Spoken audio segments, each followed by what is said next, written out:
What's up? Oh, I'm just compiling all the top sports scores, news, and odds so I can make the very best bets.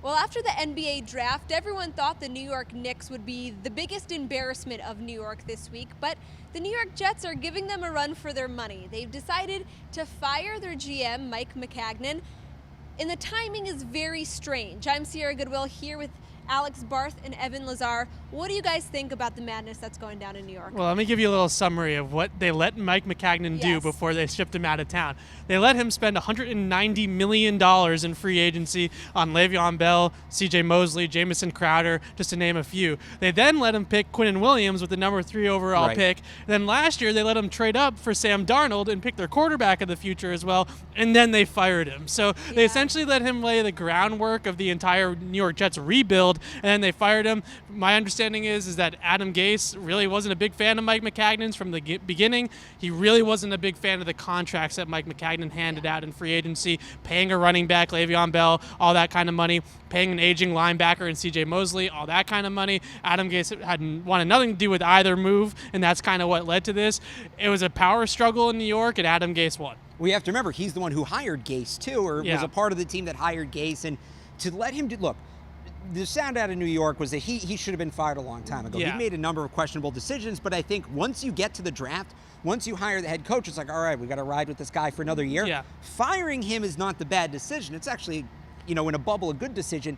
It's doing it on, what, May 15th? That's the questionable thing. This deep into the season. Now, essentially, you're going to have 2 off seasons. As Gase has already come out and started making moves. They had to trade with the Chiefs. So clearly, there's 2 parties pulling each other apart in New York, and boy, you just hate to see it. You just hate to see a New York sports team having so much trouble. I'm sure plenty of tears being shed here in New England. Yeah, and like you said, New England, there's no denying that the Patriots are the king of the AFC East. So when it comes to the Jets and this whole debacle, do you think that the Patriots, being the top of this division year after year and slightly untouchable, had any sort of piece of this decision? Yeah, absolutely.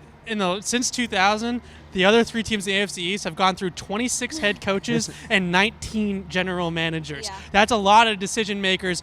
If you're in another division, that doesn't happen, right? I mean, the longest tenured head coach in the Belichick run is Rex Ryan with the Jets. He only lasted 5 or 6 seasons in New York. We're talking about complete overhauls of the entire football hierarchy in some of these cases. They fired not only Maccagnan, they also fired their VP of player operations right along with him, his right-hand man. So this is another regime that is being thrown out the door because Bill Belichick and Tom Brady just won their 6th Super Bowl and aren't giving up the AFC East anytime soon. I think the only team right now, I'll give Brian Flores. We all love Brian Flores. I think he's got a chance in Miami, but he's got to prove it first. The only team right now that really has any sort of stability is the Buffalo Bills. Which is a wild thing to say. And Brandon Beane and Sean McDermott are doing a nice job there. I really think that they've had a nice Remember, offseason. we thought the Jets were last year. I remember standing with you. We were almost in this exact same spot with Trags. Well, I also love Sam Darnold, so that's part of their, I was going to say, back before one of the Patriots-Jets games, we were standing right here. I just had deja vu of it, talking about, do you think the Jets can really make this work? They've got a GM who seems to be putting a piece in place. They have Darnold. Do you remember what I said to you? No. I said, I actually think Darnold can be a good quarterback. The reason I don't think he works out in the NFL is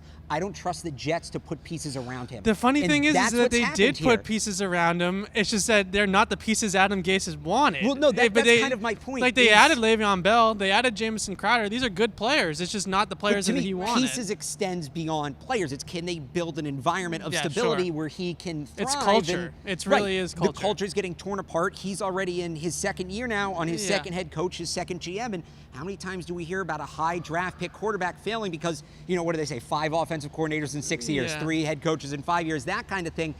The Jets were actually building pretty nicely before this. I thought they had some nice pieces. The defense was coming along. They had Darnold, and here they go shooting themselves in the foot. You did not have this opinion of the Jets draft, though. You did not like the Quinnen Williams. No, I said they brought in talent. I said it was redundant. That's another discussion. You can check out our draft stuff at CLNSmedia.com. Yeah, and this Foxboro report is brought to you by betonline.ag. Head to clnsmedia.com/win. Enter promo code CLNS50 for 50% cash back on your first deposit. And one final point about this whole Jets situation. There's speculation surrounding what was the downfall of the relationship between Maccagnan and Adam Gase. And a lot of it had to do, apparently, with the potential signing of Le'Veon Bell. Yep. Yeah. What's your opinion surrounding all of that? Well, this is an age-old argument between the stat nerds and the old football guys. Do running backs matter, right? Do running backs matter in the NFL? The guy here, Bill Belichick, picked a running back in the first and the third round in the last 2 drafts. He's telling you how he feels about running backs. Adam Gase is a running backs don't matter type of guy. He didn't want to pay any running back, whether it's Le'Veon Bell, Barry Sanders, Emmitt Smith. He's not paying any of them top dollar. Now they paid Le'Veon Bell this money. Now Adam Gase, the interim GM, who is essentially one of the most powerful people in football right now in terms of decision makers, which is crazy given his history of being just so-so in Miami. I don't know what he's ever done to deserve that much power, but here we are. I think that the Le'Veon Bell situation is really interesting. I assume Le'Veon Bell is going to want to have a sit-down with Adam Gase and be like, do you actually want me here? Like, what's the situation here? And Le'Veon Bell, remember, he mortgaged a lot for the contract that he got with the Jets. He sat out all of last year. He left a team that loved him, Pittsburgh, a city that loved him, to go play for New York for the money, essentially, and for Adam Gase. And now it sounds like Adam Gase might not want him. And I'm still waiting for the Schefter tweet that the Jets are exploring the possibility of trading Le'Veon Bell. It might not be tomorrow, but I'm still waiting for something like that, or Le'Veon Bell has agreed to take a reduced role, this, that, whatever. But at the end of the day, I will give Gase this. I do think that certain running backs in this league matter. They don't matter as much as they used to. Le'Veon Bell is a guy that does, but $14 million for a guy that did not play last season is a bit of a risk. I do understand the reason to be hesitant about that. Well, are the New England Patriots in the heads of the New York Jets? Let us know your thoughts in the comments below.